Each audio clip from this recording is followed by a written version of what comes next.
This is the last video that I'm making on this particular subject because I'm going to sound like a broken record. I mean, most people know how I think about this issue, but it's also interesting to see how the Japanese think about this issue. Because in Japan, feminism didn't do so well. And the reason it didn't do so well is because these woke ideologies require censorship in order to function.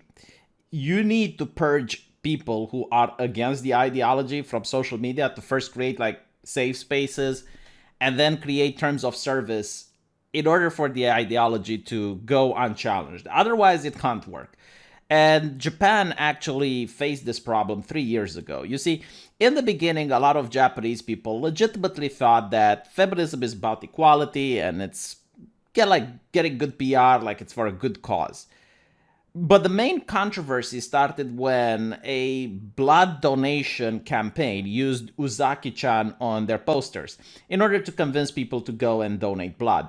And a lot of feminist activists freaked out about that campaign. They said that it's misogynistic and they encouraged people not to go donate blood.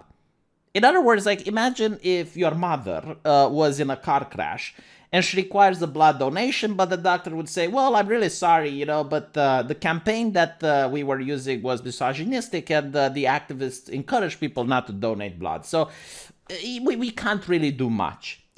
Now, furthermore, it's actually even more upsetting because if you look at Uzaki-chan, she was completely clothed. I mean, there was literally nothing wrong with her. But the activists don't like pretty women, right? Like they just don't like them. Even though you can find girls like Uzaki-chan in clubs at universities. I mean, here in Eastern Europe is not that unnatural to the point where I wonder whether or not like maybe in places like California now, because people live unhealthy lives with drinking and eating a lot of greasy foods and a lot of fast food, and they stay and they don't exercise, like maybe girls that look like Ozaki-chan are a rarity. But here in Eastern Europe, like girls that happen to have big breasts and they are very petite, isn't that unnatural? In fact, like people say I'm bragging, but my fiance looks like that. I mean, she's got big boobs and she's petite. But people that are activists, they freak out about girls that look like that, and they will usually say, ouch her back. It's like, motherfucker, ouch your back. You're probably sitting in front of a computer all day, or you're sitting in front of an iPhone all day, slouched. What about ouch your back for a change? Why do you care about fictional characters and their back problems? Like most of the people that go ouch her back, they sit in a dark room slouched like this the entire freaking time, and you know it because you see them on Twitter every single day. I know they straighten their back while they're sitting at the computer, so they complain about a woman's boobies. Now, this is something else that's interesting. Okay, I made a video and I pointed out that the design for Alloy is bad. Okay, I don't like her design, and people said, like I don't find anything wrong with her design. And I think like the reason they don't find anything wrong with their design is because they compare it with other female characters that are made in the West, right? Like, and when you put her next to the other female characters, I would say, okay, fine. It's not the worst design in the world. But when you look to the actress that is doing the motion capture for her, this is the actress that does the motion capture for Alloy. This is how she looks like. And this is why the fans like her. Now, I found a more recent picture of her. And it just shows that the staff, the people that make this, is exactly what the Japanese are saying. It is malicious.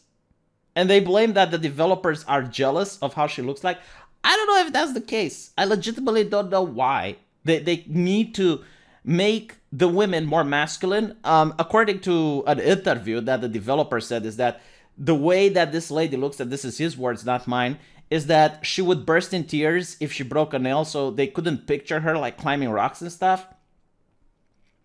I guess like they finally reached the other half of the horseshoe, right? Like they went so progressive because for a while they were like, well, a woman can do absolutely anything a man can do.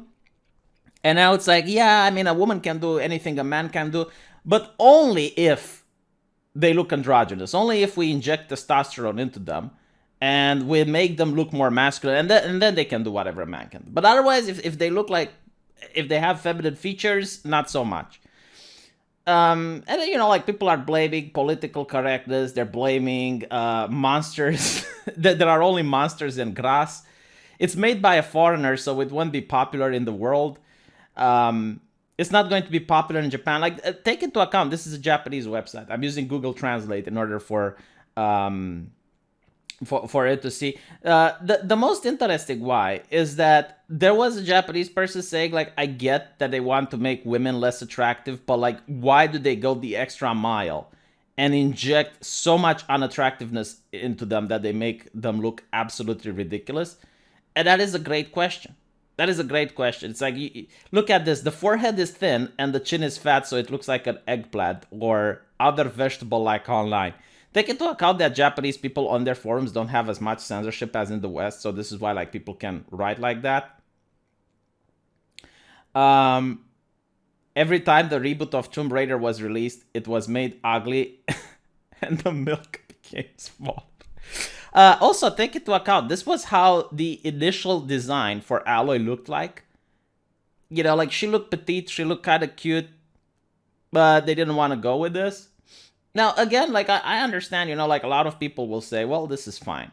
You know, I guess, you know, but like if you put it up to a poll, if you were to make so that every single person that plays this game, because most games now are played online, right? So you make a poll every time a person launches the game, they would be asked like, which one do you think is better? And they would show this and they would show the actress. What do you think the fans would say? What do you think? But again, like they know what the fans would say, which is why they make the Fan-Disservice. Like they do exactly the opposite on what they know that the fans would say. And I found the tweet that I was talking about, well, the post that I was talking about. You don't have to make a perfect, beautiful woman, but you don't even have to stuff the ugly elements to that discomforting level.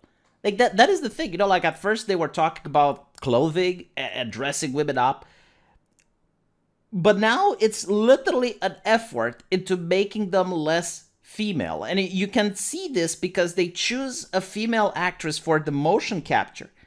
And then the development team actively changes the way the character looks like at the end for no reason whatsoever. I don't know like why they do it. Now they claim it's, well, you know, because they don't think that the character looks heroine or whatever. But that's not the case, because you can have Tomb Raider that looks like a heroine. You can have Bayonetta that looks like a heroine. Like that is a bullshit reason. I think literally the reason ideologically is to demoralize men. I honestly think so. Like basically, if you're a teenage guy and you're attracted to this more than you're attracted to Aloy from or from Abby than The Last of Us, if you're attracted to this, then they want you to think that there is something wrong with you. They want you to think that this is unhealthy, this is not normal, this is sexist, this is misogynistic. You're a bad person. If you play video games with women that look like this is childish, this is immature. Like, you need to grow the fuck up. That's literally what they say. It's like, we grew up as a company. We grew up and we moved away from this, which is what every single fan wants to see it. And you have other people that say PlayStation is over. Now take into account, like, it's very bizarre that PlayStation is becoming more and more progressive and they're now censoring everything. But Nintendo, which used to be the one that censors stuff, like has a wide array of games now that are a little bit more mature and they are not afraid to show a little bit of skin. So that is interesting. At this point, I feel that this is an evil intention from the part of the developers. It absolutely is.